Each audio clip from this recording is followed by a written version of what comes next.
What's up, everybody? Welcome to Game Moose episode 136. It's not really a palindrome or anything special or anything like that. I tried to make up something cool with 136, and it's not a thing. Is not an episode of mathematical significance. I'm one of your hosts, Ryan Turford, alongside the ghost with the most, Drew McMillan. I don't even think it's a prime number.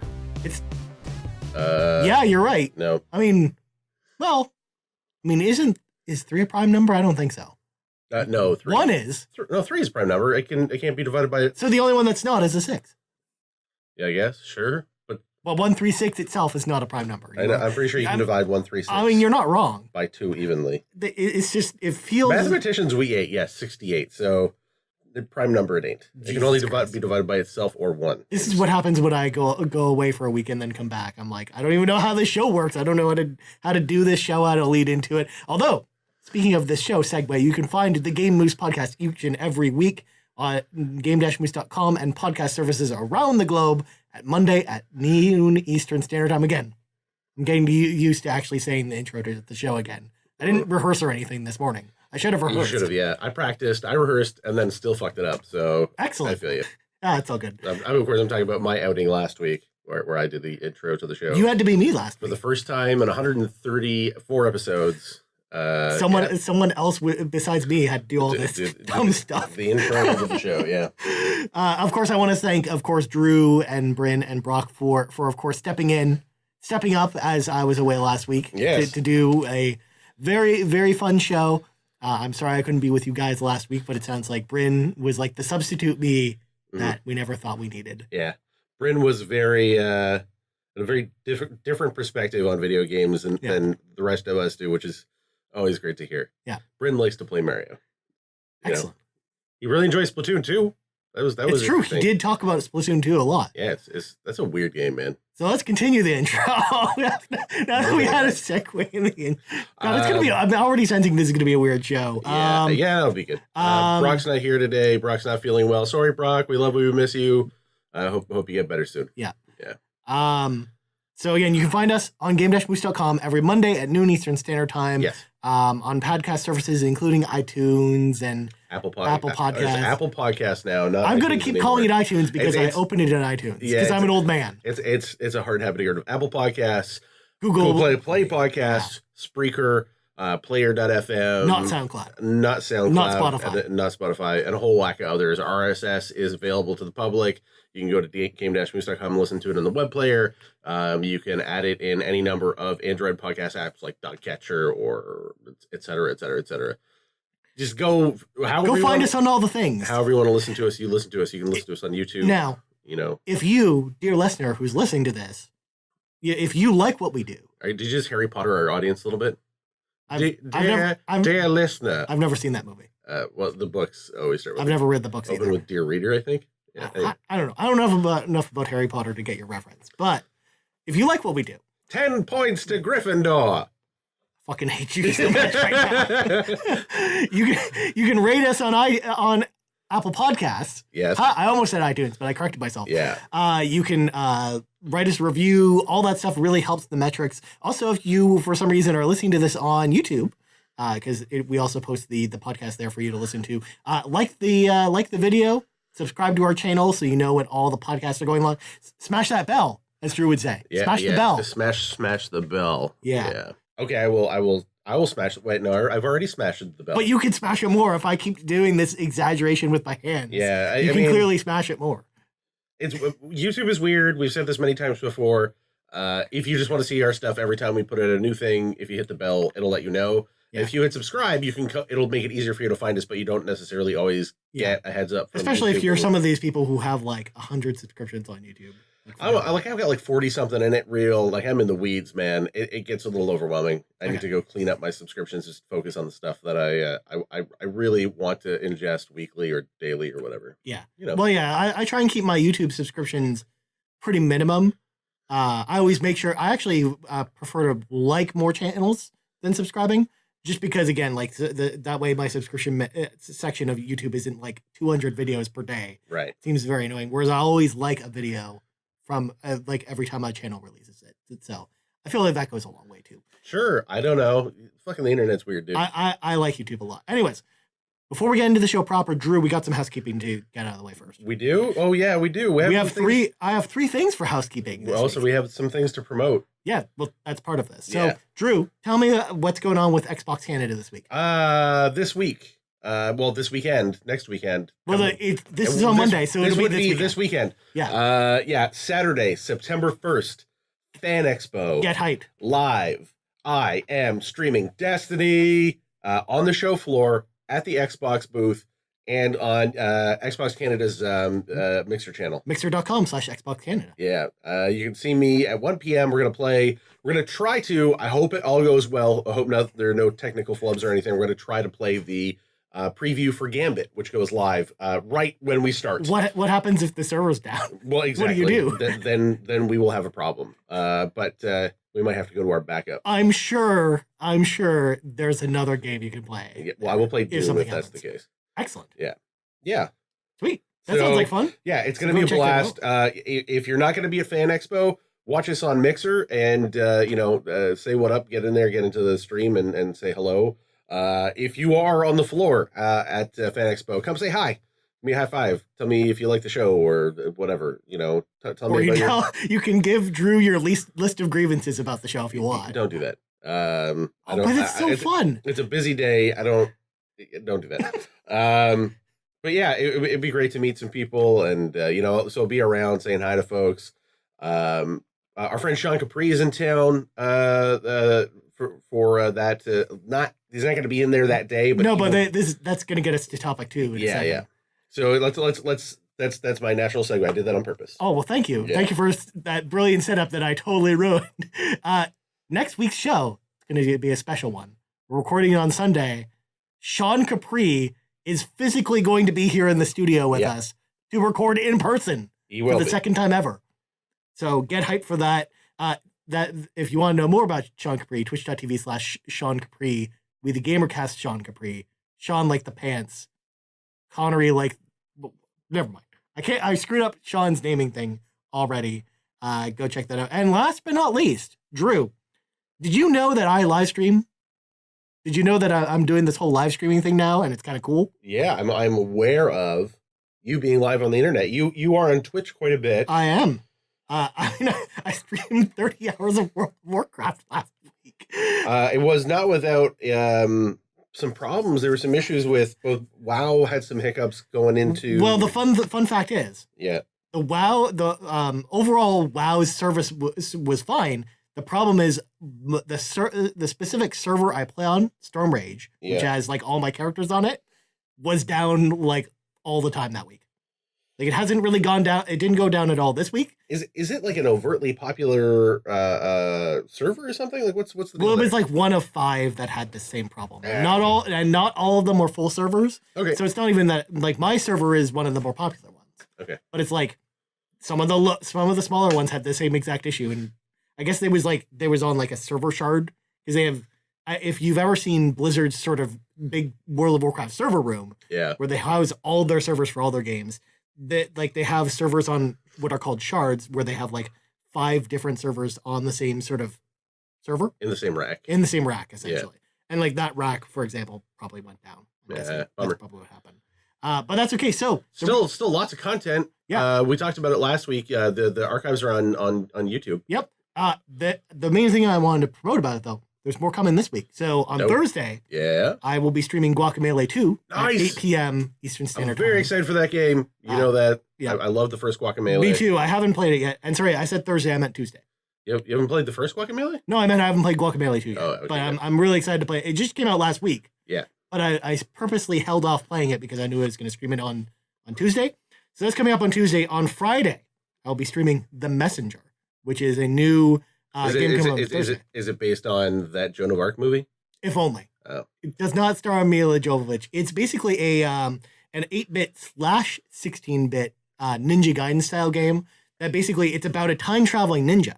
And the way you time travel is I like where we're going. You go like you hit certain time points on the map, and it switches from 8-bit to 16-bit. Okay, stop. You had me at time traveling ninja. It looks awesome. That sounds really neat. Yeah, that sounds really cool. It's from a Canadian studio too. I think they're in Quebec. Cool. There are man, like I got like a press blast from Nintendo about like a bunch of Nindies that were coming The out. Messenger is one of the Nindies because it's only on Switch. Like there's just so many of these great little studios that are just killing it, and a bunch of them are in Canada because we have a great tax incentive program here. Mhm. So it really seems to be fostering some really great talent. I think, I can't speak to the economics of it, but the end result is we've got some pretty cool games to play as a result. So yeah, keep it up, Canadian studios. The game looks amazing, and I can't wait to play it. And then on Saturday, we'll have a retro game stream at 9 p.m. Eastern Standard Time. Cool. So all those twitch.tv/Ryan Turford. I'm going to be doing the streaming thing 3 times a week, and it's happening. Cool. So get hyped. All right. Housekeeping's out of the way, Drew. Yes. Let's get into the show proper. So we should actually start with the topic you brought to me before we started that I knew nothing about. Right. Okay. So recently, and I'm going to dig up the gentleman's name because I don't recall his name. There was, this is a newsy thing that affects the community, and it's really, really, really, it's a really tragic story. So I'm sorry that we're opening with a bummer. But there's a YouTuber who was known as McSkillet. His real name is Trevor Heitman. He was 18 years old, and he died as a result of an automotive crash. When was this? In San Diego. It was a few days ago, and it was a Friday. Excuse me. He was driving his McLaren sports car, going the wrong way down a highway at 100 miles an hour, and struck an SUV, killed the mother and a 12-year-old daughter who were in the vehicle at the time. Another very large car pileup, and himself as well. It's unclear from the facts, though. The inference is there that he may have been doing what's known as the ghost carring, which is a form of intended self-harm, where people will drive very, very recklessly with the intention of killing themselves.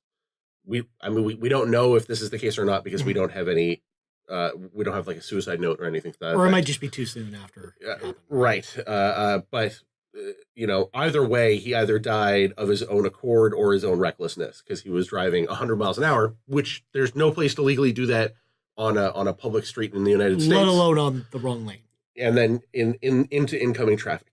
So it would be exceptionally difficult to do that by accident, is the inference here.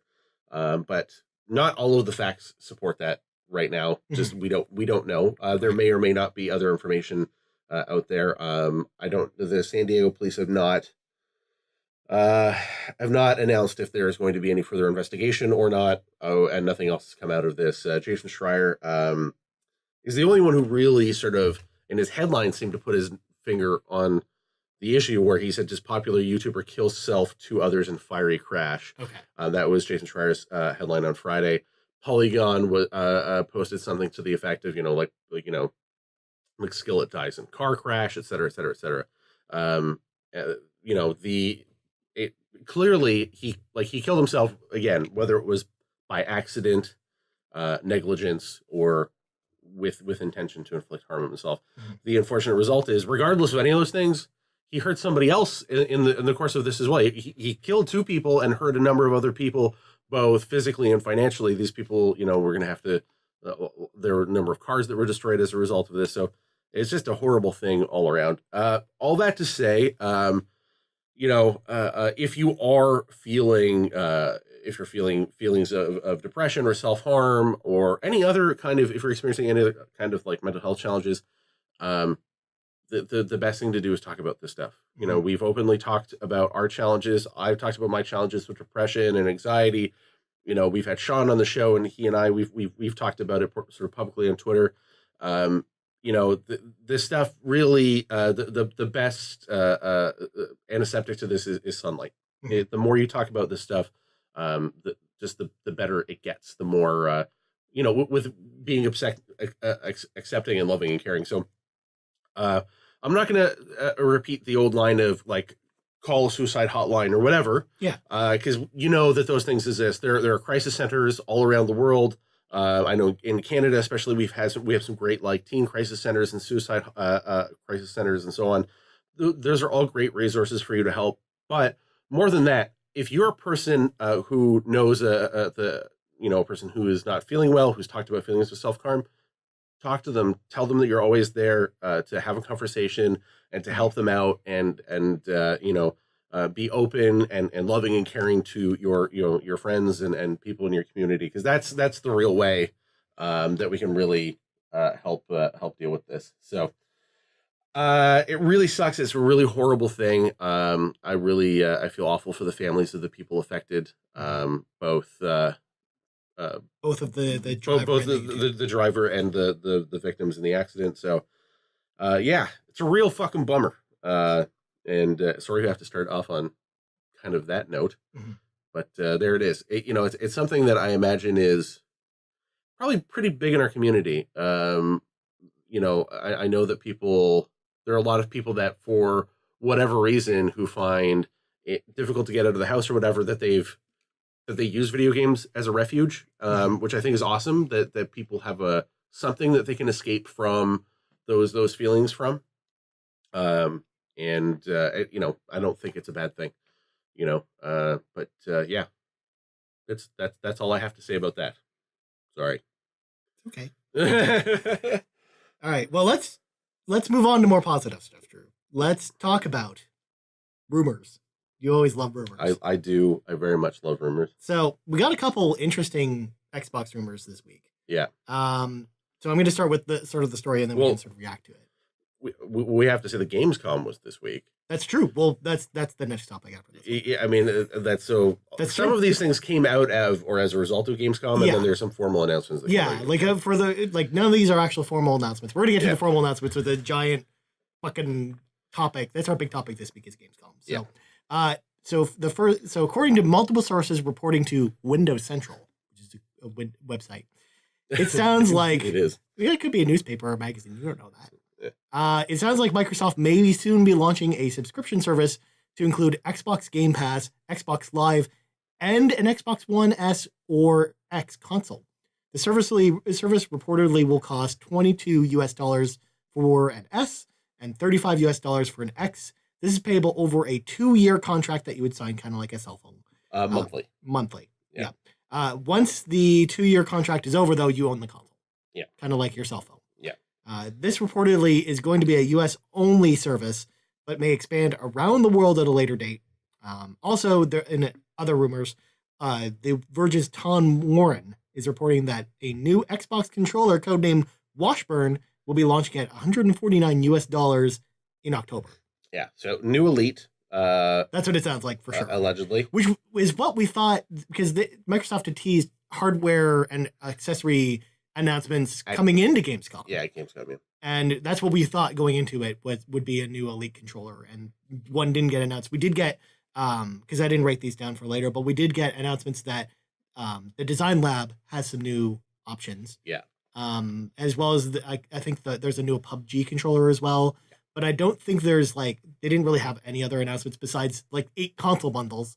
8 console bundles, Drew. That's a lot of console bundles. That is a lot. A lot of them are, because there were until recently no console bundles for the X. Right. Right. The X was just kind of a standalone console.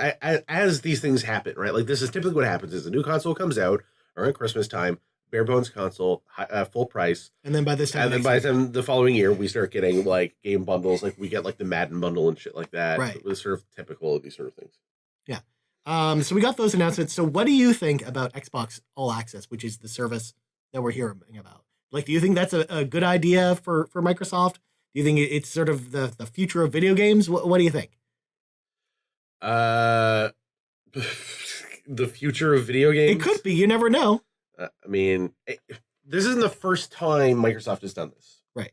Right? Well, I think the service you're talking about never came around. It was rumored for a while that they were going to do this with the 360. They piloted it with the 360 and Microsoft stores very briefly. Oh.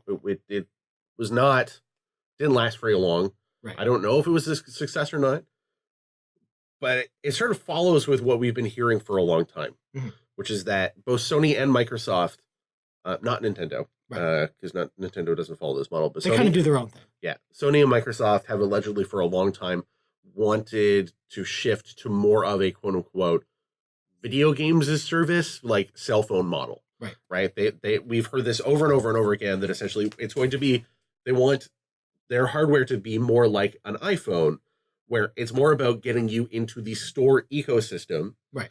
Because they make all the money paying, off the games and less the hardware. and paying for subscriptions than it is for just buying the hardware and buying the games. Right. And this way, the hardware is not the lucrative part of this equation, right? So I wouldn't be surprised if at these numbers, I wouldn't be surprised if they're taking a loss on the hardware. Funny you should say this, Drew, because actually on Kind of Funny Games Daily, Greg Miller actually did the math. Yeah. And actually determined that the price of what you pay over those 2 years is the price of Xbox Live and Games Pass just for those 2 years. Right. Not even factoring, like, no overage on the S console, and I think you pay like $2 or $3 more a month for the X, essentially. But it boils down to you just getting the console for free, as if you were paying for the services a la carte, essentially. Yes. So, but I mean, that just sort of tells you that the services are more important than the console price. The markup on the service is much higher than it is on the console. Right. To the tune of being able to cover the cost of the hardware manufacturing cost of the console itself. So, I mean, this is just smart. I think it's good business. Yeah. Right? It makes things more accessible to people. Mm-hmm. How this pans out, I don't know. Yeah. Or how many people will actually take advantage of this service? Yeah. I guess. I mean, yeah, I know, like, there's a bunch of people that, like, there's financial barriers to getting into a console. Right. And I'm not just talking about, like, oh, like, I'm like a low income person.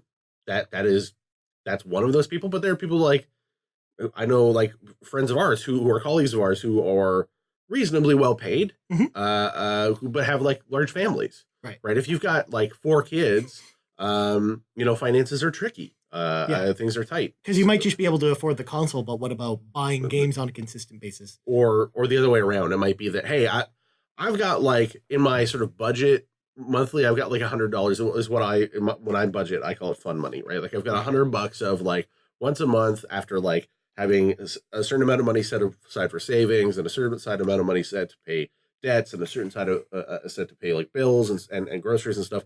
I've got $100 of, like, this is my, like, going out to a bar every once in a while. Like, and I'm talking about, like, I'm imagining an arbitrary amount for, like, a person who might have a bunch of other financial commitments. Right. $100. But that, like, includes everything, right? That includes, like, an occasional dinner out or whatever. So, like, you have to make the choice between, how many dinners out or how many video games or how many times do I go to the bar in a month? For some people, $100 is like their month, their daily bar spend. Like, I'm going to go every Saturday, I'm going to go and get blasted. And that could easily cost you $100. Right. So having the $600 to buy a brand new console when they come out, or the $500 or the $400, you'd have to give up your fun money for 5 months. It means that basically you sit on, exactly. And that's a lot, right? So, but this means that you can go get it right now. Right. And then you just dedicate $35 or whatever of that budget, that disposable income budget to that. Especially because this also includes Game Pass. So you have a library of games available to you. Yeah. So you don't even have to go out and buy new games. Like, you go, you plug in your console, you sign in, and that day you're downloading and playing games. Yeah. Right? Like, let's be real. So I think for that reason, I think it's pretty cool. Yeah. I don't like the idea of, people kind of being stuck into a trap of paying for services. And I don't like the idea of people being stuck in contracts. That kind of blows. Especially because we've seen cell phone companies start to move away from that a bit. Well, because of legislation. For a lot of reasons, but, like, from the consumer advocacy side of it, cell phone companies took advantage of people. Right. They held it over their heads that they had these amazing deals on cell phone hardware. Like, they paid impossibly cheap prices for them. Like, for you to pay to get the same phone unlocked was not what they paid. Right. The markups on them were insane. But at the same time, on the other side, they were like, well, us subsidizing this piece of hardware is an investment for us. And if you bail out early, we lose the hardware and you. And you could, in theory, and then we're chasing after you with, like, collection agencies and stuff like that. And that really pans out well. That's not a great business model either. So I don't know. I don't know how this is going to work Mhm. in that regard, right? Yeah. I think this is good. Like, this is awesome in the sense that it's good that there's another option for people. Yeah. The only thing I'm worried about is if this becomes the de facto way of getting consoles. Yeah. Because again, with phones, Yeah. you can go buy an unlocked phone for the ridiculous price that the phone is, Yeah. if you want to, without having to get a contract, or you can get the contract and get it at a reduced fee. So that's sort of as long as there are both options available to you, that's the main thing. I think that it'll actually fly. Whereas if let's say the Xbox 2 or whatever the fuck the Xbox One's successor is called launches and this is the only way to get it, like that's where I think the issue would come in.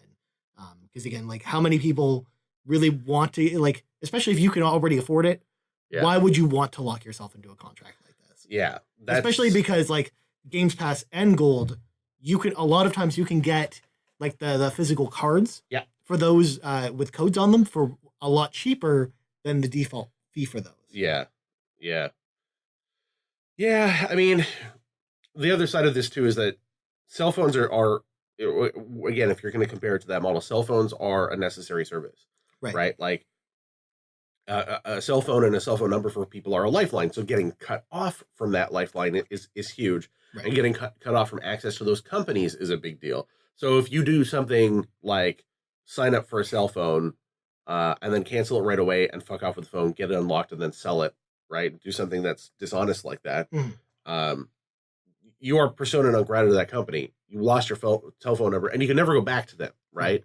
They're never gonna give you a cell phone up front. Yeah, they blacklist you basically. Yeah, I mean that's but with the Xbox is like, well, I'm getting an Xbox, and then I'm gonna get it for free, and then I'm gonna go sell it, and they've got to have some technology that's gonna like lock the console out. Yeah. I don't know how that's going to work. It's going to be and I'm worried that there's going to be some stuff where hopefully nobody crosses an ethical line there. Yeah.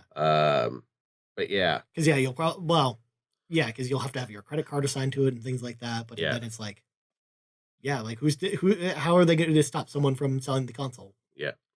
I'm going to go say this right now. People don't be jerks. Yeah. Don't do this and then give anyone and give a company license to overreach. Yeah. I mean, I'm not going to, that's not going to stop anybody, but because inevitably this is going to happen, but it'll be interesting to see how they do it. But again, like, I hope no one fucks this up because, I'm with you. I actually think that this is a good idea. It gets more people into games. We've always been looking for ways to get more and more people into games, and I think this is a good way of doing that. So the main thing is I want, if they do announce this, I actually want it to be successful.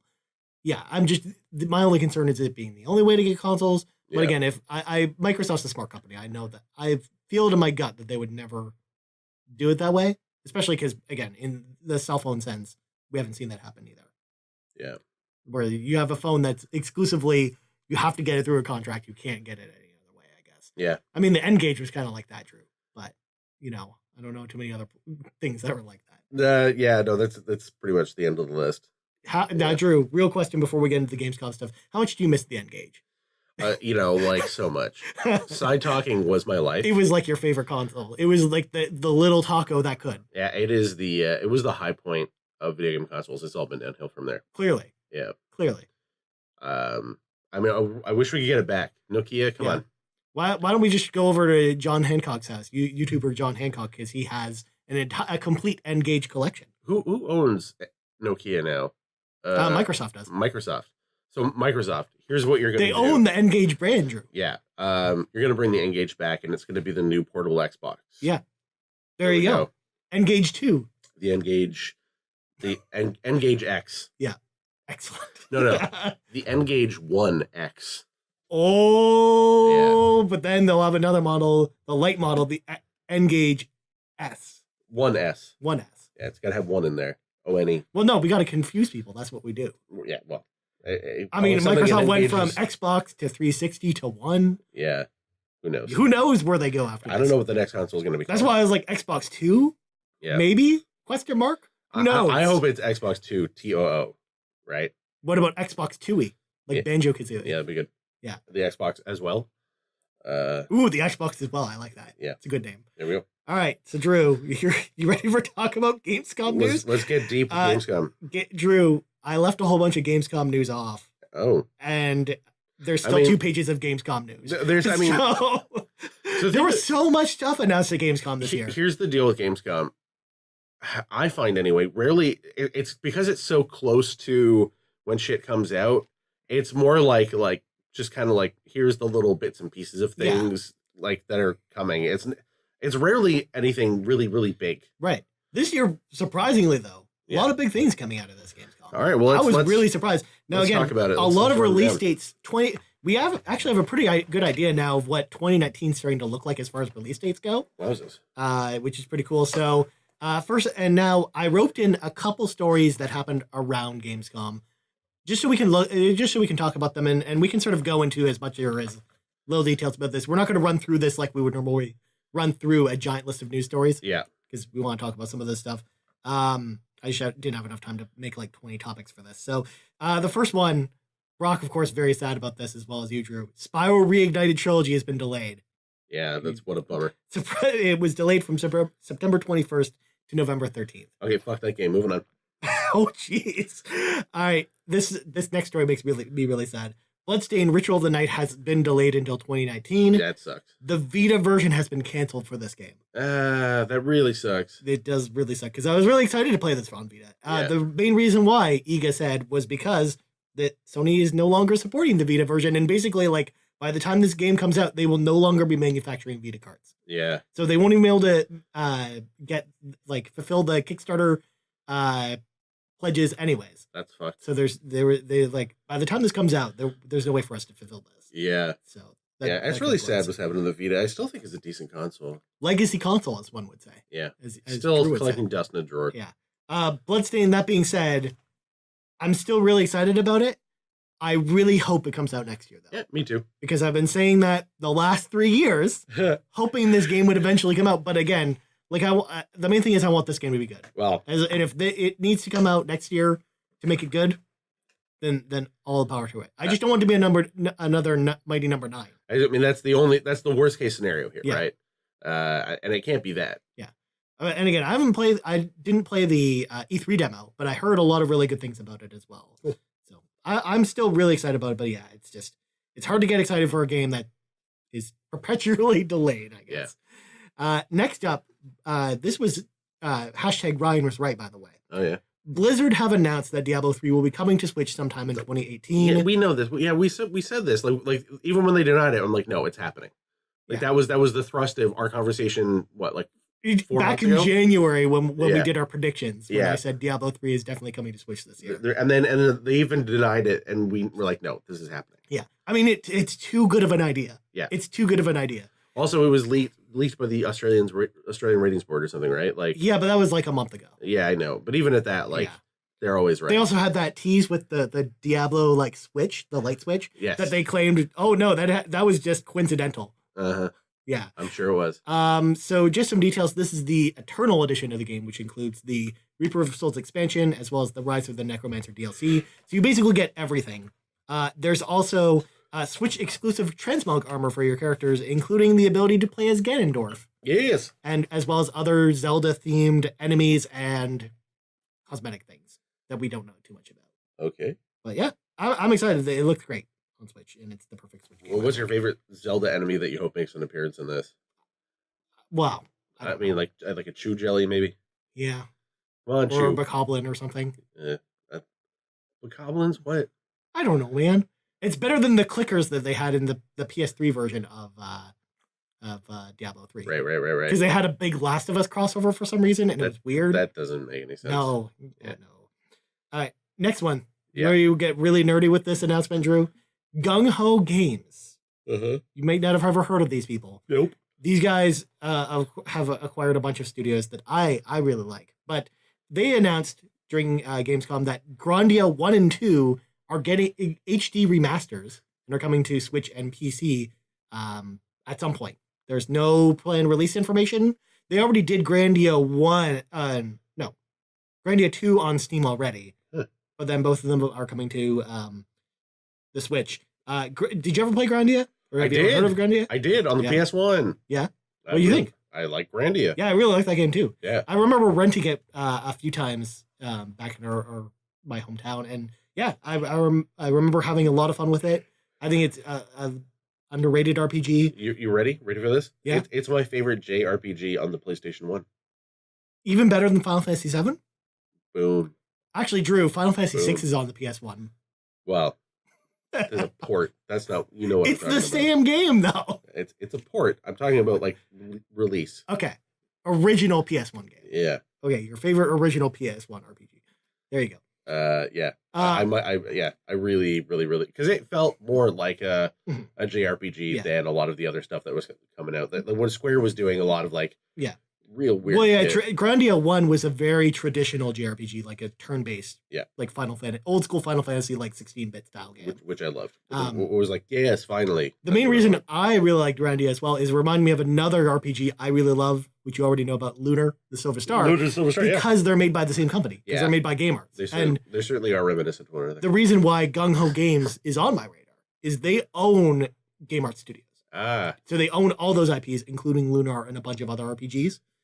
So I'm hoping that this is a sign of things to come for more JRPGs from Game Arts to return. Because they had some really good ones, like on the Sega CD, besides Lunar, that I would be excited to see again. I would have thought that like Atlas had bought those guys up years ago, but I guess not. Nope. Well, yeah, the Gung Ho not only owns Game Arts, but they also own Grasshopper. Grasshopper as well as some other companies. Wow, this is all very exciting. Also, they were owned by SoftBank for a while. For the listeners at home who don't know who SoftBank is, they're basically the Japanese equivalent of Rogers. They're like the biggest like entertainment like media conglomerate in Japan. Yeah. Right. They just sold their stake in them like 3 months ago. So, all right. Next up, and this one got me really excited. Supermassive Games have announced their new project after Until Dawn, the Dark Pictures Anthology, which is a 4-game horror anthology, and it's being published by Bandai Namco. The first game, The Man of Medan, will launch on Xbox One, PS4, and PC in 2019, and will focus on a group of divers exploring a plane wreck at the bottom of the ocean. And it stars Canadian boy Sean Ashmore as one of the characters. Drew, did you see the trailer for this? I did not. Cool, you got to go look at it. Yeah, it looks just like Until Dawn. Okay. And basically the idea behind this is they want to release 2 games per year. So there will be 2 games this year in 2019 and 2 games in 2020. And basically each game is supposed to be like a 4 to 6 hour experience. And it's very much like each one is supposed to be like Until Dawn. So all the characters can live, all the characters can die, you make all the choices. I like that. The game itself, they showed it off at Gamescom, and it looks just like Until Dawn in like a creepy underwater plane. It looks awesome. Awesome. Yeah. That's great. Yeah. I love Until Dawn. Like I fell in love with that game hard. Mm-hmm. Like you talked about it forever, and then when it hit PS Plus? Yeah, PS Plus, and I was like, I couldn't stop playing it. It was so much fun. Yeah. It's such a ridiculous game too, because it really does play into a bunch of like goofy horror tropes. Yeah. Woo! Especially because like you always yell at the horror movie, you're like, don't go in there. But then in this game, you get to choose whether you go hide in the closet or underneath the bed. Yeah, which was a feature that I loved. And then it had like overlapping elements of a bunch of different sort of like horror genres. It was like the best Quantic Dream game that was not made by Quantic Dream. It was not a Quantic Dream game. Yeah. Like it had like elements of like the Saw kind of like, like torture porn kind of stuff. It had elements of like a slasher flick, like a Friday the 13th sort of thing. It had stuff that was reminiscent of like the what are they called? The Wes Craven movies that were really big. There's like Scream. Scream. It had some stuff that was like reminiscent of Scream because it had some like horror sort of meta narrative stuff in it. Yeah, and it had like a whole like monster narrative in it. That they was had the like creepy therapist who kept asking you questions. They had that whole thing. It was a little bit. I can't remember. It was a stupid movie anyway. Yeah. Or like it had like elements of like the movie where like the girl gets lost under like there's just all kinds of cool stuff. Like The Hills Have Eyes kind of stuff. Like it was like a horror movie like love letter video game kind of thing. And it was really great. And there's not a lot of games doing that kind of thing, and it's really refreshing to see. And they also made another game we both really liked as well, Hidden Agenda. Which we played during Extra Life. Yeah. Which is like a cop mystery game. It was like a true crime kind of thing. I think that game went woefully underappreciated. It was like I always talk to people and know it, who like Supermassive and have never heard of it. Yeah. It didn't get crazy. Promoted enough. Not a lot of people talked about it. Well, also people don't give it a chance because it was like the cell phone PlayLink game. It was one of the like failed PlayLink experience. But at the same time, like it's a fun game without that. Yeah, the PlayLink, like I love the idea of all of us playing it together was a lot of fun. The PlayLink part of it did not super work out. Just because like the PlayLink technology was not there, right? We were mentioning we were struggling with our phones and having to reconnect. And, like there being lag on the phones and stuff like that. Yeah, because you'd miss like certain QuickTime events. I know Brock missed one because it was like there was just lag on the phone. Yeah, like there were a couple times where my phone. Yeah, he had like to move the cursor and stuff. Yeah, which was all kind of super weird. It's not like the you don't know Jack sort of family of games where like your phone input is like immediate. Like it doesn't feel like there's any kind of lag between the game and the phone. So anyway, sorry, moving on. Also, fun fact before we move to the next story, this is also coming to Xbox, which is their first game on Xbox. Ooh, dope. Which is kind of crazy. Yeah, because again, Bandai Namco of all people is publishing these. Cool. Which is crazy. Weird. All right.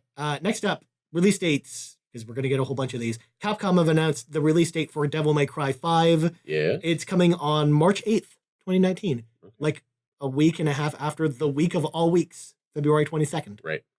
Which is kind of crazy. Yeah. They showed off more of this at Gamescom. I'm sold. I'm ready for Devil May Cry 5. Excellent. It looks amazing. I mean, I never thought I'd be excited for Devil May Cry. I am. Yeah, we talked about it before. You played DMC as well, right? Yep. Yeah, that's my favorite game in the series, and this looks this game looks visually like DMC. Yeah. The combat looks more like Devil May Cry 3. Yes. And like a mix between that and DMC. Yeah. So I like Devil May Cry 3. Yeah. To be fair, in the gameplay there, which is also really good. Yeah. Devil May Cry 4 was a little too weird for me. But this looks a little weird too because like Dante basically has like this motorcycle he pulls apart and like dual wields like halves of the motorcycle as swords. Yeah, it's really crazy. Next up, and we're going to get into the Xbox announcements. And most of these are release dates as well. PUBG is leaving Xbox Game Preview on September 4th with its 1.0 release. So now it's official. It's an official game, Drew. It's finally coming out, PUBG. It includes a traditional team deathmatch mode, as well as the Sandhook map, which was on PC for a while. There's also achievements coming to PUBG, and the achievements are retroactive with your playtime in PUBG already. Yeah. So if you've already played PUBG for like 100 hours, you might have all the achievements already without an achievement list to go off of. So this is pretty cool. PUBG is actually finally a game. Yes. Although I don't know how many people are playing PUBG right now. Version 1.0. I mean, there's still plenty of people. Well, it's still probably like super popular. It's just not as popular as Fortnite. No, that's the thing. Like Fortnite has eclipsed it. That doesn't mean that people aren't playing PUBG. It's just not the phenomenon it was before. Right. Which is a bummer. Because it's a good game. It's still a good game. Yeah. I think it was an interesting sort of like, again, like indie story, like a guy who was just like, no, like he was making mods for games and like I fell in love with and developed this gameplay sort of type. This particular and really sort of mastered it. Yeah. And then, took the risk of making his own game and it took off. And I think, they deserve some success as a result of that. I think it's a bummer that Fortnite came along like aped that mode, and then put it out for free. It's something that they financially, as a small studio, probably couldn't afford to do. Yeah. Whereas Epic has the massive coin purse of Tencent behind them. Yeah. Right. Like, well. I'm trying to think of who owns PUBG Corp. Doesn't Tencent own them too? It's some other overseas company that owns PUBG Corp. I have no idea. At the time, though, at least when all this was happening, this was like, every company's owned by Tencent now, Drew. That's at this point, Tencent owns us. Oh, they own Game Boost. Yeah, I wish Tencent owned Game Boost. That would be nice. So next up, Halo: The Master Chief Collection's long in development Xbox One X patch will finally launch on September 1st. The game will also arrive on Xbox Game Pass the same day. Cool. Yeah. They showed off some of the enhancements. It looks pretty cool. It also looks like the game will finally be working now, which is certainly a plus for Halo: The Master Chief Collection. Famously, a game that hasn't been working for a while. Yeah, there's some problems there. Yeah. All right. Next up, Crytek's back, Drew. You excited that Crytek finally decided to come back? So Crytek has announced that Hunt Showdown is coming to Xbox One game preview. It's already on Steam Early Access, and there's no release date announced. Basically, it looks like a Left 4 Dead, like, Bayou Southerner game, where you're basically, like, it takes place in the Deep South. You're in a swamp. You're killing, like, undead stuff. It's a really weird-looking game. It's a roguelike in the sense that you have a character that you play as that has permadeath, and you have to make a new character every time he dies, or she. Okay, after all of the shit that went down with Crytek, yeah, and all their financial problems, especially if the way they treated people after all that stuff that came out. I don't know who's like left in leadership there and stuff like that, but they did not come out real great. They did not look awesome from any of that. Where essentially people were going unpaid and for months. Yeah. Especially, like, it kind of makes sense that thinking about that, why this is an early access game and not just a straight release either. I'm surprised that, like, they just haven't shut down. Like, apparently I think they sold off all of the rights to their Crytek engine, which nobody's using now anyway, and and I mean, most of their IPs are owned by THQ Nordic at this point. Yeah, so, which is weird. Fucking weird, man. Yeah. And I don't know, you're telling me about this game makes me seem excited at all. Like, it was actually, and the crazy thing about this was the big, like, game they were teasing for Inside Xbox, which was basically like the Xbox Gamescom show, right? Essentially, like, that was the big reveal that it was supposed to be was this. And all right, well, I only left disappointed because it just did not look. I'll go watch the trailer after this, but I don't think I'm gonna be terribly excited by any of this. Yeah. And then that was sort of what came out of the Xbox stuff. We talked about the other bundles and stuff earlier, but and we won't go through all the bundles because they're all just here's a generic Xbox and a game. Yeah, you can go look that up yourself if you're interested in buying an X. If you're as we said before, if you're the market for a new console, I think the X is probably the one to go with. If you're gonna if you don't have an Xbox already, and you're gonna buy one of the two of them, definitely get the X. That's what I think too. And then also, even though again, next gen consoles are probably a year or two away. Yeah. If you want something that's 4K ready right now, that's going to make really nice looking 4K HDR games, again, I think the X is really the place to do that. Especially because I think it's the better of the two options between that and the PS4 Pro. I mean, that's my opinion. No, I feel the same way as someone who owns both and a 4K TV. Like, I think, especially on third-party games, I think they run much better on Xbox in their 4K modes than on PS4 Pro. Yeah, at least from my experimentation with a bunch of games. And then the actual physical console is nice. It's nice and small. The X is really tiny. Surprisingly, just as small as the S. It's tiny but mighty. It's a great little console. It's heavy though. Yeah, I still think though by this time next year, I think that if the new next gen consoles are not announced by then, my advice probably will change because I might say if you don't have an Xbox at that point, you might just be better waiting for next gen or getting whatever's the cheapest. Yeah, I think this year, if you're going to jump in and you don't have an Xbox One already, I definitely think it's the console to get of the two. For sure. Yeah. Okay, so let's move on to Nintendo. They had one huge announcement, Drew. Yeah. Luigi's Mansion finally has a release date on 3DS. Yay. It's coming out on October 12th. Yeah. That's like our one fall 3DS game. Yep. Get hyped. Yep. Moving on. Really weird announcement. We got a couple Deep Silver ones. Deep Silver have announced that Saints Row the Third is coming to Nintendo Switch. Yep. Sometime next year. Yep. We literally know nothing else about it. We don't know if it's a remaster or a remake or if it's just the same game with Kanye West in it. Yeah. Yeah, I don't know. I mean, it features the best use of power by Kanye West. It does. It has a level based around it. No doubt.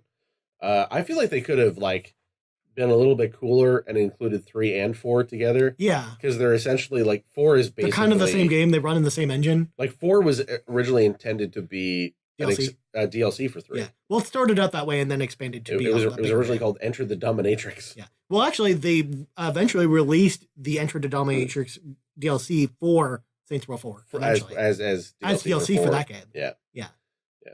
Which, But yeah, because they took that idea and then expanded into a full game. yeah, That's sort it of was the real story weird. behind I think they should bundle 3 and 4. Yeah. At this point, these games are so old and they Yeah. run on the same Well, engine. yeah, unless it's like an HD remaster. Yeah. Like it seems weird that it wouldn't be that. Yeah. Again, Deep Silver is owned by THQ Nordic, who's just all about HD remakes of games, and it'll have some dumb name attached to it. Say Saints Row the Third Mastered or something dumb like that. Like, Right. Like fucking Red Faction Guerrilla Remastered Edition. Yeah. You'll have some dumb name like that, but I'm sure that'll be a thing. Speaking of Deep Silver, they also announced the release date for Shenmue 3, Drew. The game that we've never thought would ever come out finally has an exact release date. How many years later? Well, only 4, actually. Mm. In fact, technically, this game could be out before Bloodstained, and it was announced afterward. Wow. Think about that for a second. It will apparently launch on PS4 and PC on August 27th, 2019. Huh. So basically a year from now. A year from the date you're listening to this, because this will release on August 27th of this year. A year from now, you will hear, you will be able to play Shenmue 3. You know what? I'll believe it when I see it. A fun fact, the re-release just came out last week. Shenmue 1 and 2 on Xbox and PS4, but Shenmue 3 is only coming to PS4. Huh. So for some reason, not on Xbox, which is really weird. Sometimes that happens, though. It's still really weird. I mean, but like this is a game that I feel like has like a lot of cross appeal between North America and Japan. Right. There are a lot of games where like Japanese developers are like, well, we don't see us selling that many copies in North America. That's true. So we'll just focus on the PS4. But then I'm just amazed at why would they even put the other collection on Xbox then, if you're going to think about it that way. Yeah. I don't know. I really don't. Yeah. It's really, is it because Sony has some kind of like, I mean, the only thing I can think of is because Shenmue 2 was an Xbox exclusive. Yeah. So I wonder if there was some like weird contract thing that forced them to do it that way. Mm-hmm. But then if there was, why would it be on PS4 then? So well, I mean, they did announce remember they announced the Kickstarter on the Sony stage. Yeah. So maybe Sony is in some way a financial contributor. Yeah. We just don't know how much. It's really weird. It's a really weird situation. Yeah. What's even weirder? Like when they announced a Kickstarter on the Sony stage, that was weird. Yeah. 4 years ago. Yeah. You know, and they haven't done it since. They haven't announced another Kickstarter on the stage. Yeah. What's even weirder about this, of course, Shenmue 3. Think about it this way: is a THQ Nordic game. Just adding to their pile of games. Yeah, they just really bought up everything, huh? They have so many games. They have like 30 games in development. Yeah. They have more games in development than Activision and EA combined. Well, let's see how this goes. I mean, Good Lord. This may or may not pay off for them. We'll find out this fall because they have a game coming out this fall. They do, Darksiders 3. Yeah. Well, they have other games too. That's just the big one. That's the big one. When Darksiders 3 is the big one, that's a little weird. They also have a game coming out on February 22nd with all the rest of those games. Yeah. Metro Exodus. So there you go. Next up, speaking of Activision, actually, they announced a release date. Sekiro: Shadows Die Twice, which looks really awesome. That's the new game from Software. Will launch on PS4, Xbox One, and PC on March 22nd, a day after my birthday. What's cool? Have you seen gameplay from this game? Yeah, a little bit. I mean, like just mostly the stuff from E3. Oh, okay. Not any of the new stuff. Okay, because they showed some new stuff. They showed this whole level of this castle infiltration. Yeah. And good Lord, that game totally looks up my alley. I've heard it's like Dark Souls, but like high mobility Dark Souls. I actually would, as someone who played Neo, I would actually say that it's a mix of Tenchu and Neo. Weird. Where basically you're using this grappling hook to sort of sneak around in the environment. Yeah. And then when you finally get caught, the combat looks very, very fast, like way faster than something like Bloodborne is, which is the fastest Souls-like game. And it very much looks like Neo's combat, which was basically like Dark Souls, but much faster. Okay. So again, it looks like that combat mixed with a stealth game, and of course involves ninjas, which is totally up my alley because I love ninjas. Cool. True. I don't know if you knew this. I know you do. I also am a big fan of ninjas, so this all sounds very positive. I mean, you were a big fan of Three Ninjas Kickback. Yeah, my favorite movie. Really? There's a Three Ninjas something Magic Mountain. Mega Mountain. Yes. That was the second I think one. Hulk Hogan was in that movie. I'm pretty sure Hulk Hogan was in that one. Yeah. Anything with Hulk Hogan in it's got to be good. Like Suburban Commando. Like Suburban Commando. Yep. Just a classic. Okay. And the last story, and this is sort of a jumble of the Nindies showcase, because they had a European Nindies showcase that showed off a whole bunch of games. Goddamn right they did. Including Windjammers coming to Switch on October 23rd. But also right. Windjammers 2? Yeah. There's a Windjammers 2 in development. Yeah, that's happening. We live in a reality where Windjammers 2 is going to be a thing that exists. I know that there were like multiple companies that were struggling to get the rights for this, and it was like allegedly the publishing rights and like the development rights were owned by some weird like holding company somewhere. Yeah. And yeah, so somebody fucking finally made it happen. This is nuts. Yeah. Yeah. Like 20 years after the original game came out. Yeah. It's going to be a new one. Yeah. We recently had like a Windjammers port that was on the PlayStation 4. Yep. And PC as well. And PC, which was really weird. Yeah. Yeah. Windjammers, for those who don't know, is kind of like it's a Pong-like, like modern arcade game. By modern, I mean like SNK. Yeah. It was on Neo Geo. Yeah. Like 2000s era, sort of like top down. It was like Pong, but like you played these characters that threw frisbees. Yeah, and it was really extreme and over the top. Yeah, thus the Windjammers, and you had like superpowers, and yeah, it was it's a really interesting game. Yeah, and it had like this cult like status for years. Giant Bomb, of course, helped perpetuate this. Yes, Giant Bomb, big fans of the Windjammers. Yeah, digging out the old Neo Geo. That's if I were to ever get like an old retro console and really invest in it, it would be an old Neo Geo. The console for rich people. Yeah, because it was never affordable as a kid. It's even less affordable now. If you try yeah, I mean, but the difference is now I'm an adult and I have money and I could, in theory, afford it. Maybe. Yeah.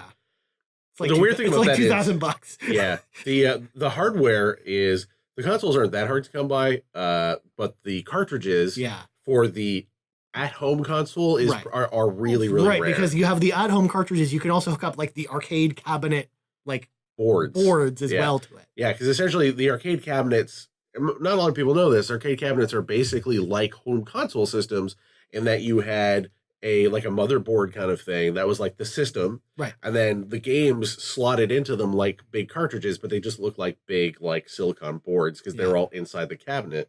So like if you had you had like a Sega based, and Sega made a lot of these things. They made the cabinet so you'd have a hardware and you'd have like a bunch of different Naomi based cabinets, and then you buy you buy like 10 Naomi cabinets, and then you buy the games that slotted into them, and you just pop them in, and then you change the dressing on the outside of the console and make sure you have the right controller layout and so on.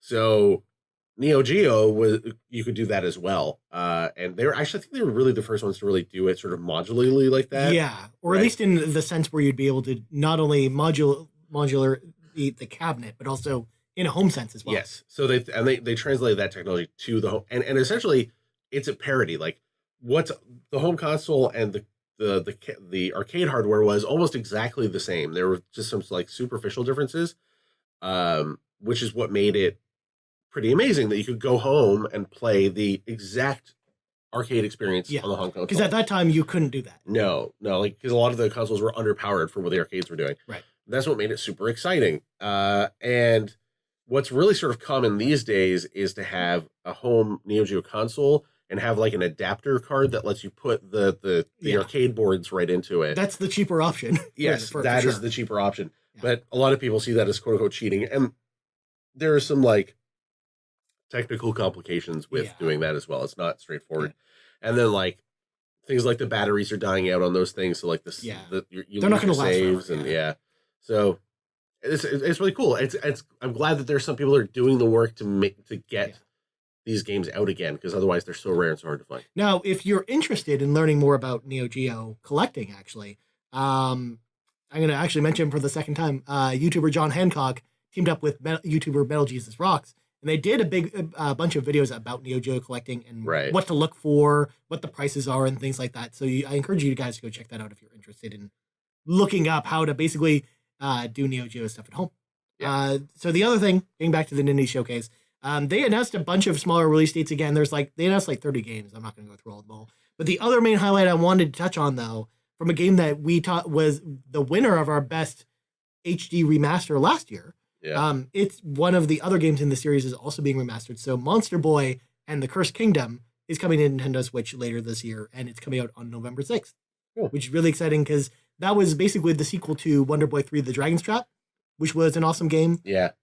So yeah, totally awesome that it's coming out. So that's sort of your big roundup from everything that happened at Gamescom. Again, I didn't include every Gamescom story because, again, we would have been here all day.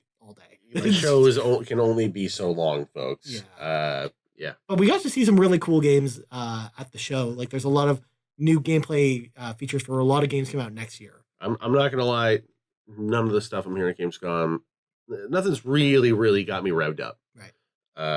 But I mean, that's me. Yeah. And for the stuff that I'm into, it's just there wasn't a lot for Drew specifically. Yeah. I'm not saying that you can't be excited. I still think you should go look up the Man of Medea trailer though, because I think you'll really like it. Okay. And I want to check out that the new trailer for Sekiro. Yeah.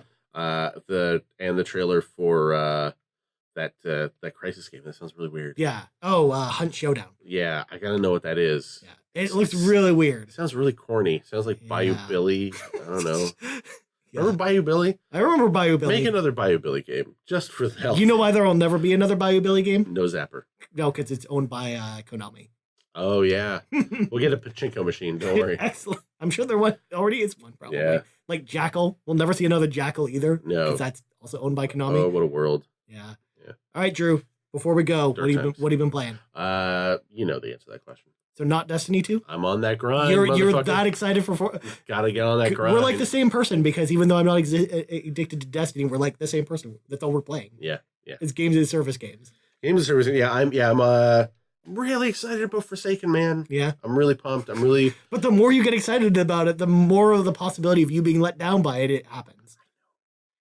The worst part about that's what happened with Destiny 2. Yeah.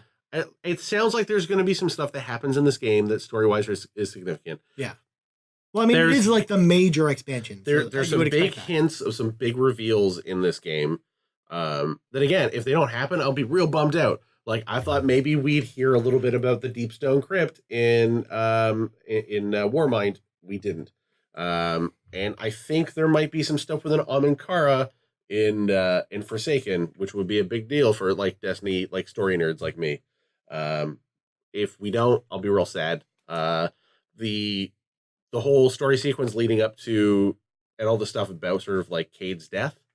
It sounds like they're doing it right. You know, like they released a new trailer where like, basically Cade looks longingly at his gun, realizes he's about to die and says, "I'm coming home, Ace," which is like a real gut punch for the game. I mean, it is definitely a One Piece reference for sure because Ace the pirate from One Piece. Yes, absolutely. That's who he's talking about. He's talking about Ace the pirate. Sorry, I had to do it. Yeah, I mean, this is one of those things where, like, if you're a lore nerd and you dig through all of like if you do a bunch of his chest missions, so like there's these like weekly things that you do called Cade stashes, where like you go find like a hidden treasure chest somewhere, and along with like finding cool loot, you'll also get these little notes, and they sort of give you Cade's backstory, and so Cade, just like all of like the Guardians, doesn't have any memory of what his life was like before.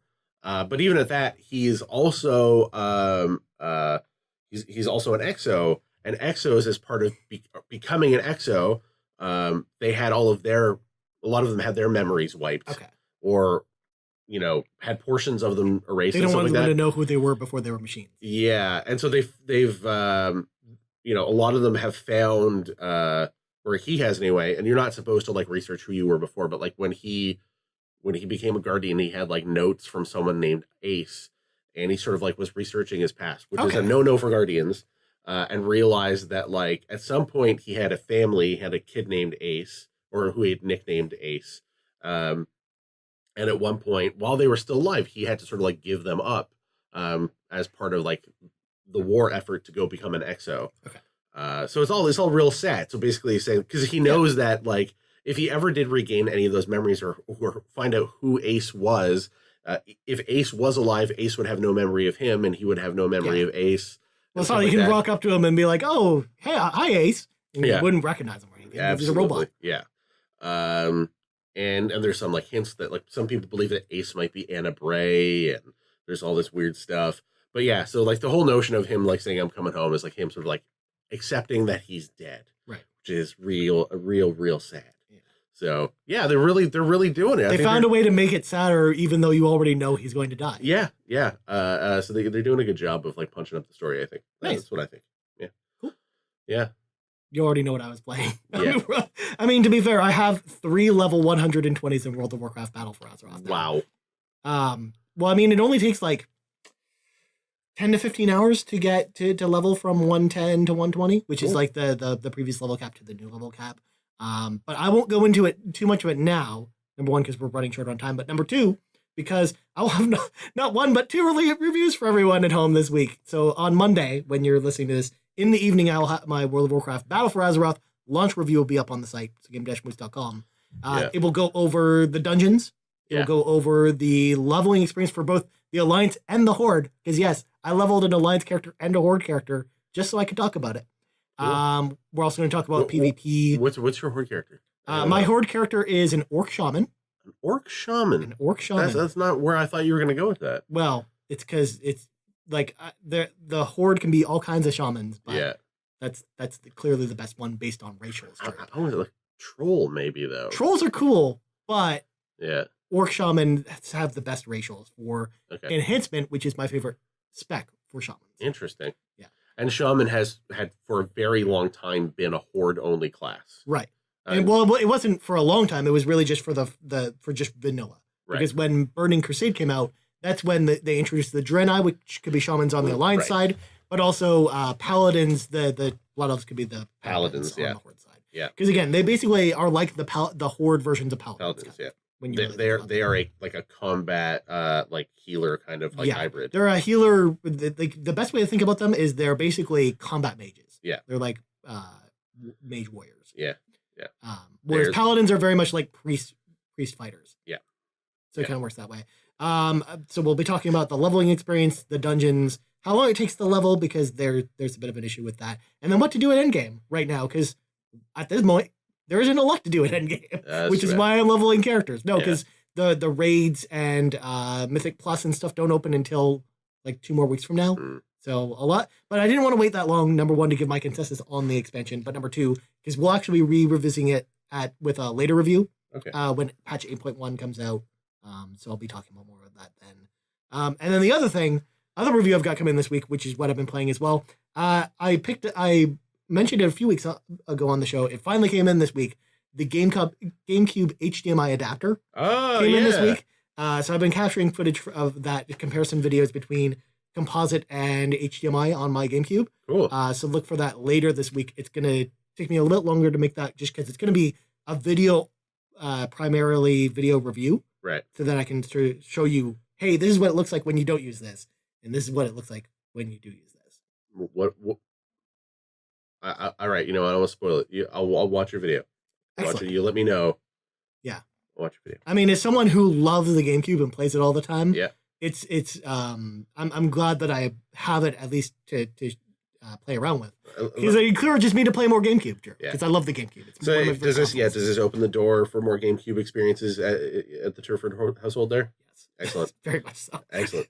But do you have an HDMI switcher, by the way? I just invested in a 4K HDMI switcher. I don't, because for the most part, what I usually end up doing is I have a primary port for my PS4. Yeah. A primary port designated just for my Xbox One, and then I have my capture card port, which is literally for everything else. I just unplug the HDMI cable from the card and then plug it into whatever I want to use with it. You put a switch into it. I could, but it could introduce lag or other things that I would prefer not to. Especially because it's already going through the capture card. That's fair. I mean, I couldn't believe it. Like I had an old HDMI switch for a while that would like introduce like weird physical aberrations and stuff like that. And every once in a while I get like a weird jitter or something like that.